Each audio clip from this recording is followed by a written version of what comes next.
Good morning, everybody, and welcome to the Rangers Review morning briefing for Wednesday, the 8th of May. I'm Derek Clark, and I'm joined for the second morning in a row by the lovely face of Joshua Barry. How's it going, Joshua? Good, Derek. Hopefully people aren't too bored of me come 10 o'clock. But yeah, some interesting talking points today. Hopefully we can keep people entertained for the next half an hour or so. Yeah, that is the plan. Before we get stuck into Rangers, just a quick word of our podcast sponsors. You can see the banner above both mine and Joshua's heads if you're watching us on Instagram, Facebook, and YouTube. MPH Boilers have got some wonderful Viessmann boilers on offer. They offer, of course, those flexible finance options for you. First year in service free, and they throw in a free internet controller as well. The all-important links are in the description below. Do go and check it out. You'll also find in the description below a great piece from Joshua on the website this morning, looking at why Rangers are taking more sort of pop shots at goal, shots from distance. Really interesting read. They're doing it much more regularly now than what they did before. And Joshua is here to explain why. The floor is yours, Joshua. Yeah, well, an issue that's close to your heart, Derek, which is shots from range, and something that a lot of people like.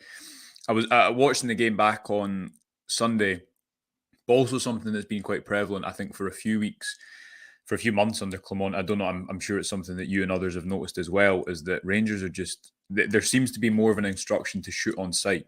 So if you take a game like Sunday against Kilmarnock, because they're down to 10 men, I guess there's two camps. The reasons that you've seen a lot less long shots in recent years is because, as we'll come on to, you look at the value of shots from certain locations. The closer you are to goal, the more likely you are to score.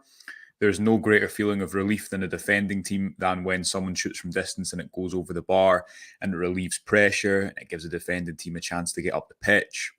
Hence why you see teams like Guardiola's City, but that's kind of popularised it, hasn't it? Where it's about keeping possession to guard against counterattacks, but probe for a better opportunity. The thinking being, why would you attempt a 0.01 expected goal effort if you can keep the ball instead, probe the opposition, tire them out, work them down, and then create a better value opportunity later down the line? I think Rangers are falling somewhere in the middle, Derek, and I think it's slightly in line with Clement's style of football. At times maybe straying a bit too far, but also I think it's because football's maybe coming a little bit full circle in this, which we'll get into. I'll just show quickly that this is a rolling 20 game trend line average, which basically shows, and hopefully people won't get freaked out because it's a bit confusing.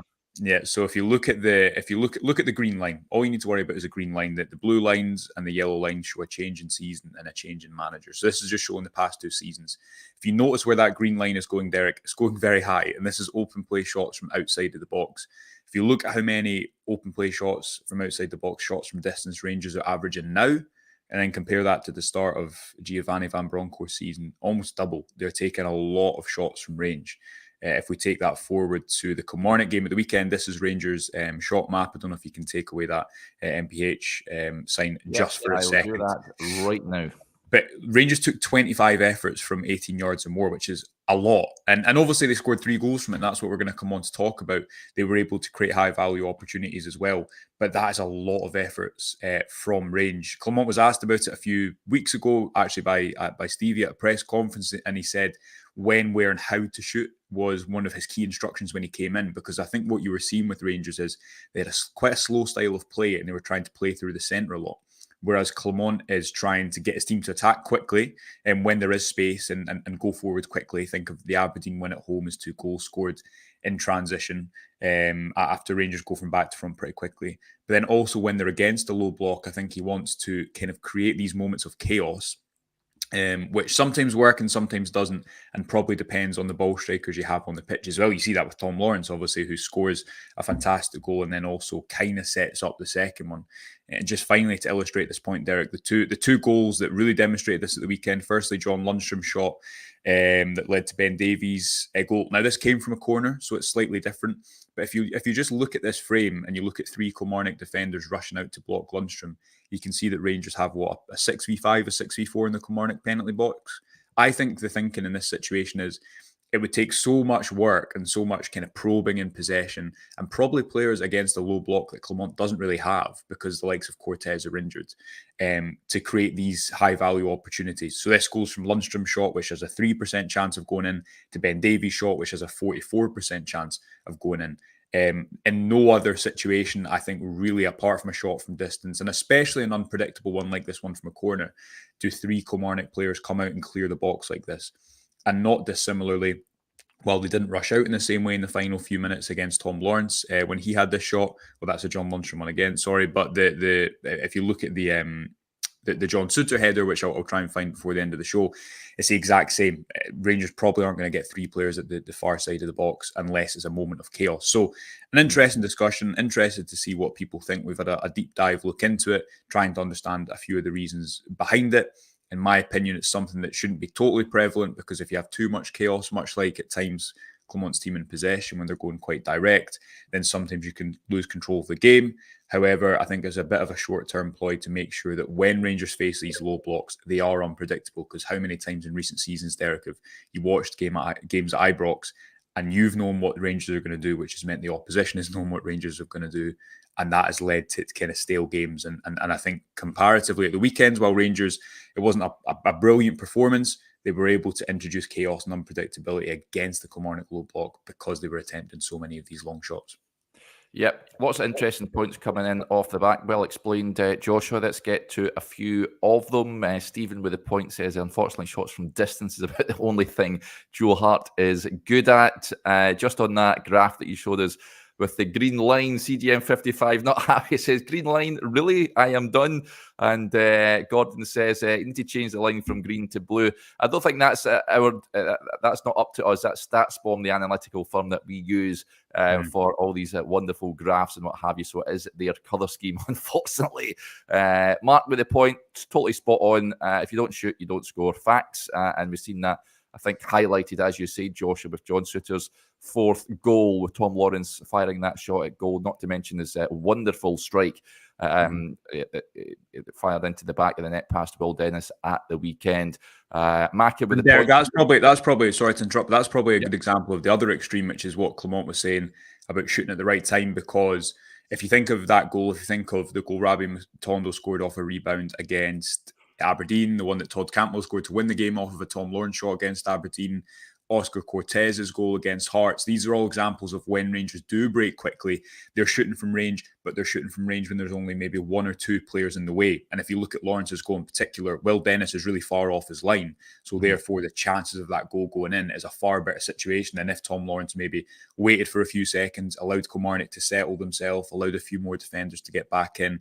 I think it's very much in line with how Clermont wants his team to attack at the moment. And again, something we've spoken about quite a lot. At times, they're launching the ball, I think, too directly for their own good, but also they're turning defences more. They're playing into space wherever possible. So I think that is important to also speak about the other side of the coin, which was obviously Lawrence's fantastic individual strike at the weekend. Yeah, do you see that continuing at Parkhead, Joshua? Would you like to see Rangers taking shots from distance against Celtic, or do they need to be more careful with the ball, I guess, at times, and make sure that the shot, if it's not on, not to maybe concede possession if the odds are stacked against them? Yeah, well, I have. You've been part of the long shot brigade, and I've probably been part of the opposite, because obviously in recent years, especially, as I said a few minutes ago, normally my thought process would be, well, okay, you're trying to break a team down. You don't want to relieve pressure. You want to gradually probe away at them and create a better opening, as opposed to a speculative one from range. So I think it's probably somewhere in the middle, and we've probably been at one extreme, now we're at another extreme under Clermont, maybe, and you think the Rangers will come back to a more central point in the future. For me, it's also been influenced quite a lot by the fact that they don't have wingers who can really inject tempo into a game or control the tempo of a game like someone like Oscar Cortez can do. If you watch the what goal was it? Diamandi's opener against Hearts, which was another really good example of taking long shots at the right time, because this is so much to think about individual decision making as well, and individual quality, which Diomandi obviously has, and Lawrence has to shoot from range. But Cortez is a winger who can control the tempo, who can go different ways, who can move inside against the fullback, who just is unpredictable. Because Rangers haven't really had those players out wide, I think this propensity to shoot from the edge of the box has been heightened. And I think with Clement's style, Derek, we probably won't really know until the summer when there's more players in line with what he wants to do. And he's got more time on the training pitch, and the fitness issue is resolved because he has a full pre-season. I don't think we'll really be able to judge how much of the football he's trying to play is a reaction to the situation he's inherited, and how much is what he would create in an ideal world. So at the weekend, I think it's the same as every other game, whereby Rangers shouldn't be probably afraid to shoot from range in the right moments. But what has went against them, I think, especially in the last Old Firm, is decision making.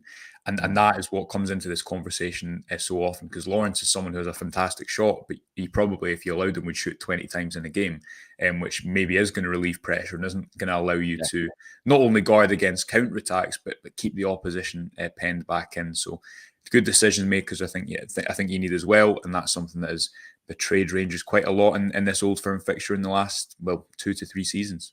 Yeah, I love how that the viewers to this show are very attentive. Gaz says, Derek, you forgot to put the MPH banner back. So thank you very much for reminding me, Gaz. And there we go, as if by magic. So yeah, thank you, Gaz, for that.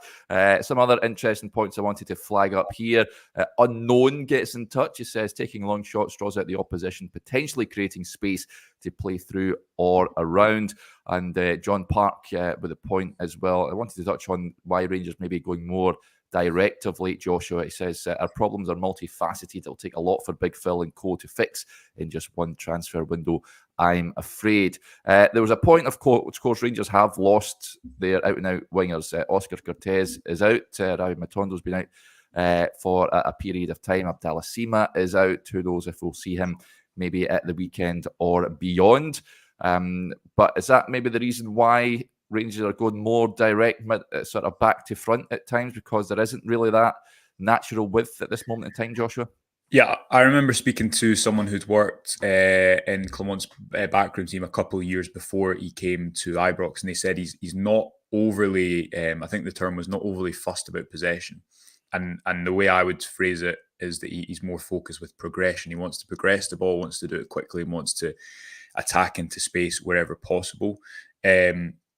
And teams create that in different ways. All teams have different styles because obviously they want to attack in different ways. And you compare it to someone like, now this is a very different team and a much better team than Rangers. But if you look at how, Brighton last season under De Zerbi, they wanted to play into space, right? And they needed wingers to do that. They've not really been able to do that this season.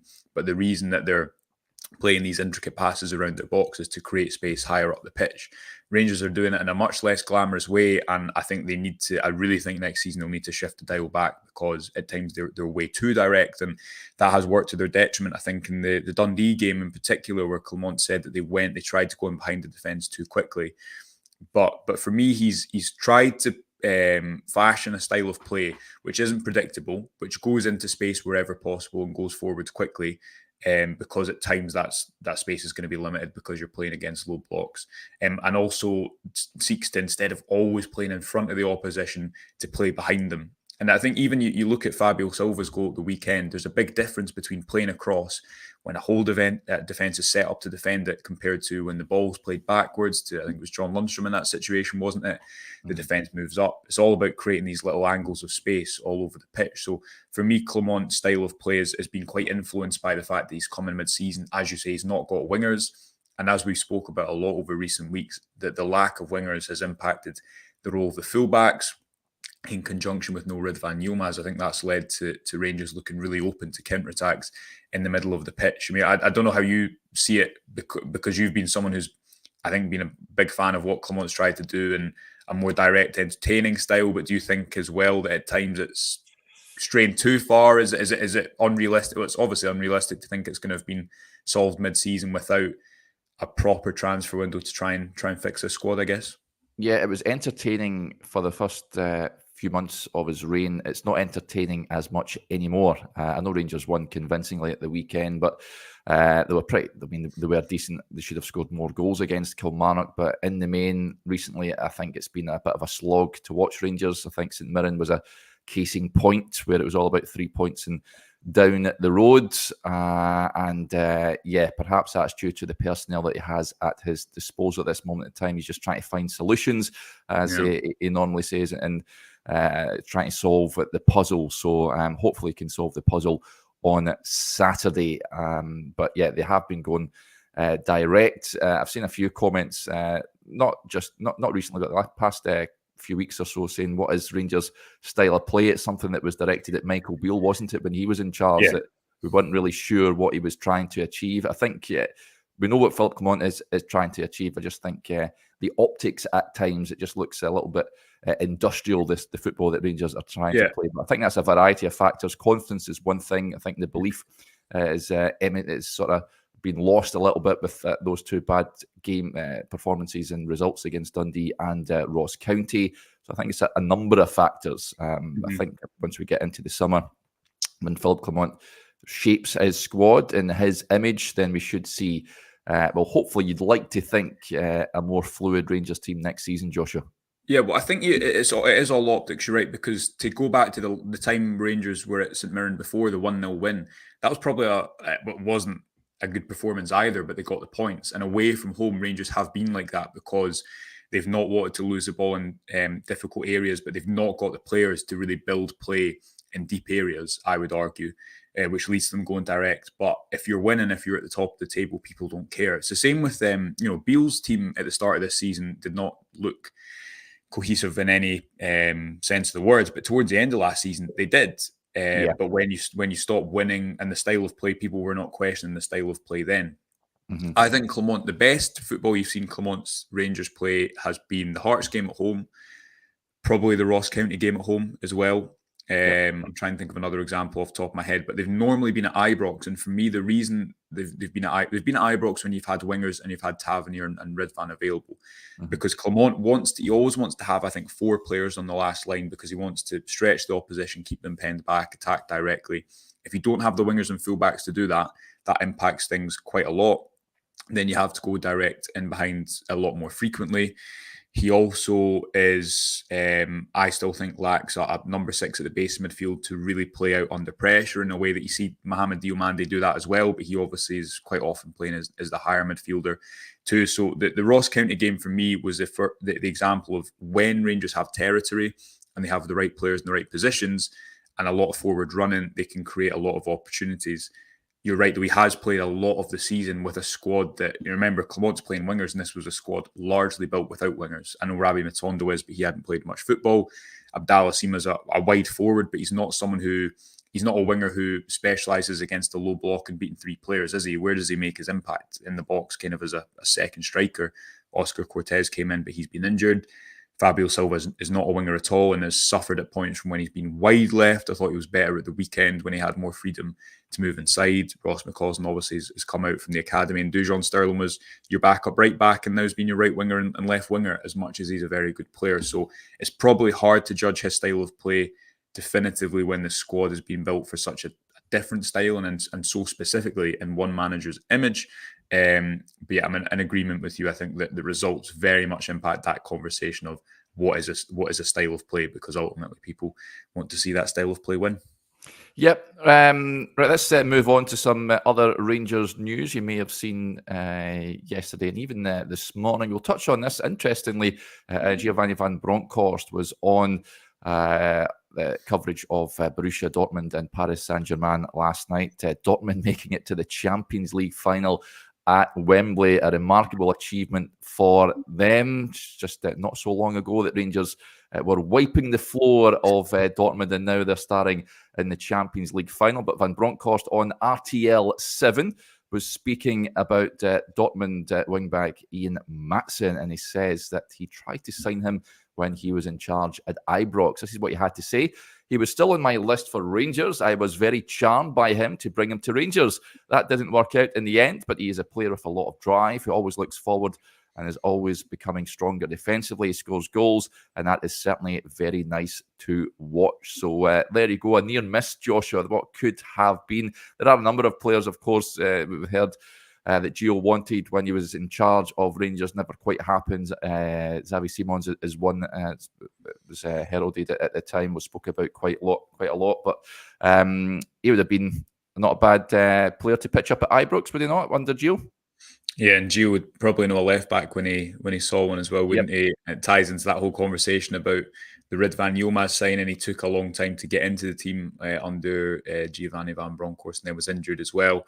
The recruitment is a wider conversation about recruitment, isn't it? Because I remember the press conference where Van Bronckhorst stressed that there wasn't he didn't have a list. He was used to working under a director of football model. Now, where the power share went within that is a different conversation, perhaps, but he was not a manager who wanted to always be at the very forefront of recruitment, but obviously there is exceptions where evidently, as he was discussing last night, he did. So yeah, Maatsen maybe one that got away for Rangers. Good player, only caught a bit of the game last night, but yeah, I think if you look at the back end of transfer windows, especially when managers have left clubs, there's tons of these stories, isn't it? Because there's always going to be more players in the list than a club eventually signs.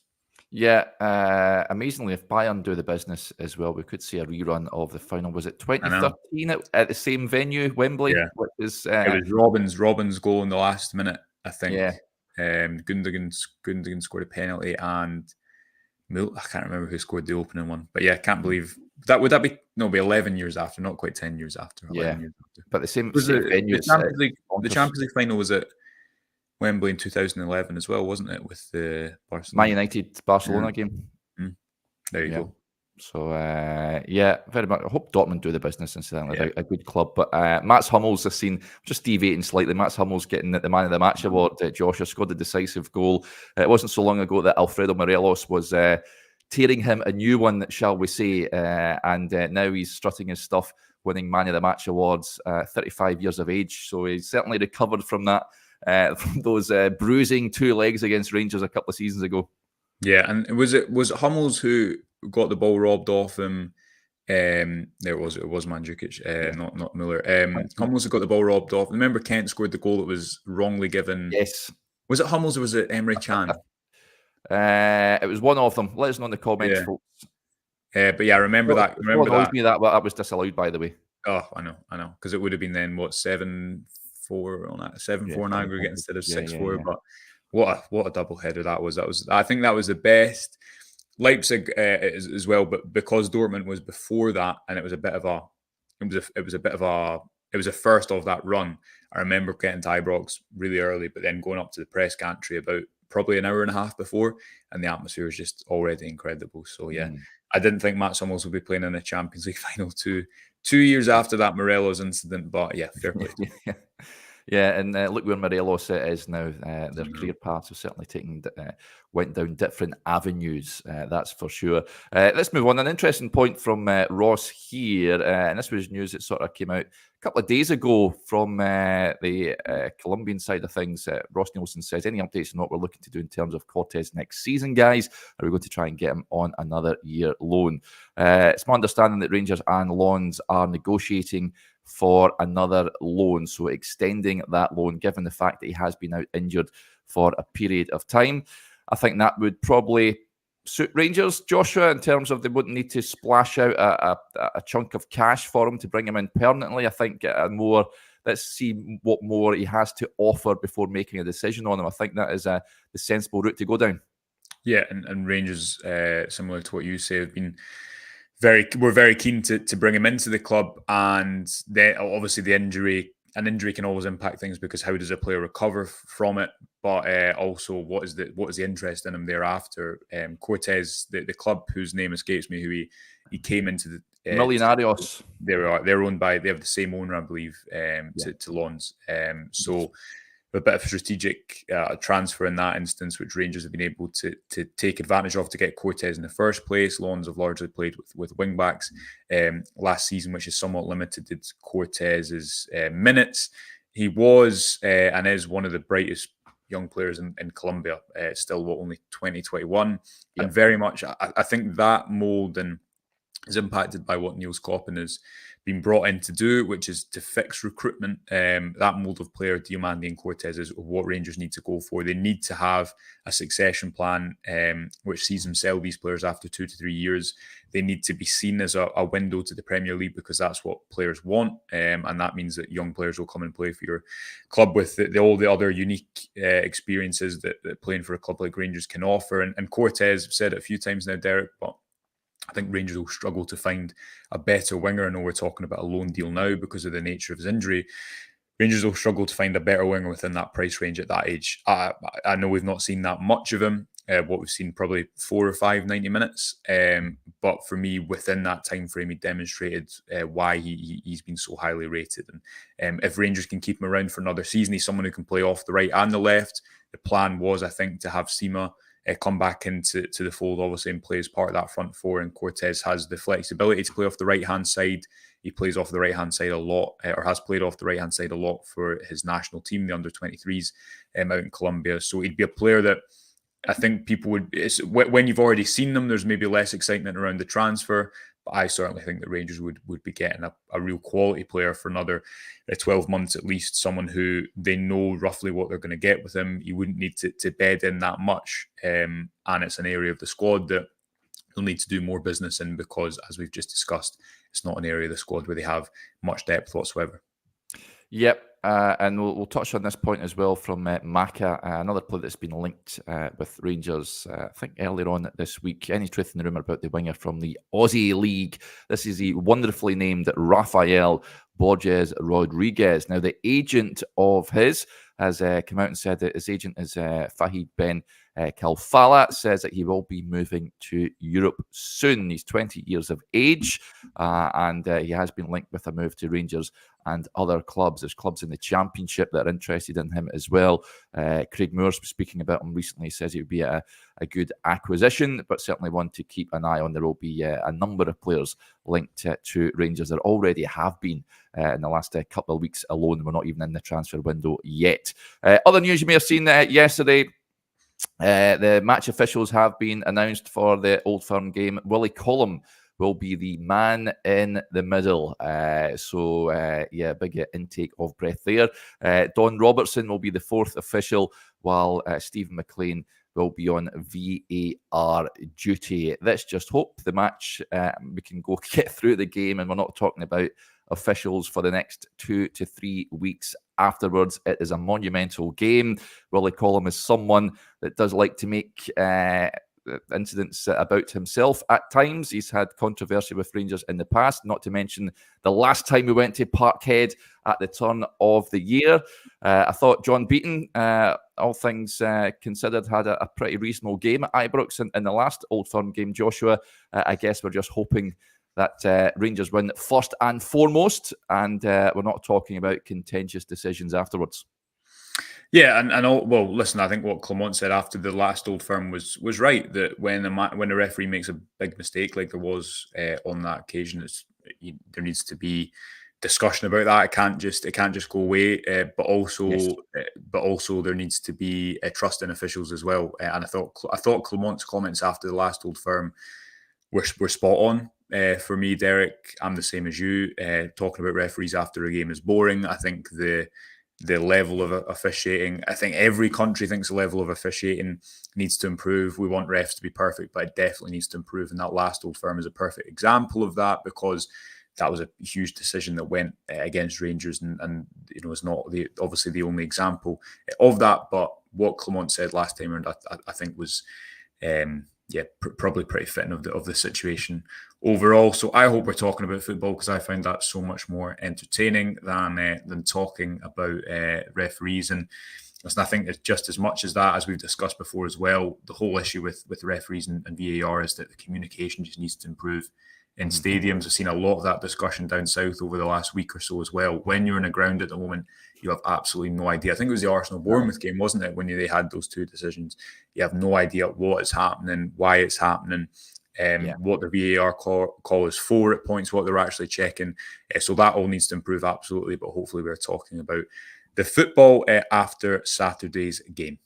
Yeah, and as Rangers on Tour quite rightly points out, listen, I couldn't believe this fact actually. Colin was the last ref to award as a penalty at Celtic Park in 2010. 14 long years. I want to hear those magic words on Saturday, please. And if we do get a penalty, then let's just hope James Tavernier has got his shooting boots on. He missed one at the weekend, Joshua. I've seen some calls saying that he should be taken off penalties. I very much doubt that is going to happen. If Rangers get a spot kick on Saturday, he's going to be stepping up to take it. Yeah, I don't know what his conversion rate is this He's season. missed five. He's missed, I think I've seen somewhere, I'm not entirely sure, let us know in the comments. I think five. Is it 5 this season he's missed? And the thing is, penalties have a 75% chance of going in, so you probably are going to miss roughly 1 in 4. As much as obviously you should, I know everyone would He say needs to go high. It's the ones he goes low. Often the goalkeeper gets a touch on it. I think. Yeah, every time. Well, he's got an interest in penalty technique, and we spoke about it when we did the interview with him. And it's something that he decides before the game where he's going to go. So some people will. You see a lot increasingly players will stutter when they go to take a penalty. They'll look at the goalkeeper. If you watch James Tavernier, he never looks at the goalkeeper.